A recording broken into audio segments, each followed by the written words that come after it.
শেখ হাসিনা যিনি অস্ত্র হাতে যুদ্ধ করে একজন মেজর নিজের প্রধানকে হত্যা করে স্বাধীনতা ঘোষণা করলো, তাকেও তিনি রাজাকার বলতে চান।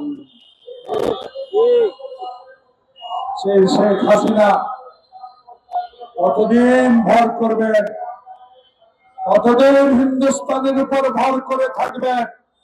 কিন্তু উপরে আছে আল্লাহ, যে কোরআন ধর্ম ইসলাম আমি বিশ্বাস করি, সেই কারণে আপনার শেষ আশ্রয়স্থল ওই হিন্দুস্তান। এখনো হিন্দুস্তান থেকে বসে বসে টিপ টিপ করেন, এখনো আপনার ব্যবহার, এখনো আপনার কথায় মনে হয় বাংলাদেশে আপনি আসবেন।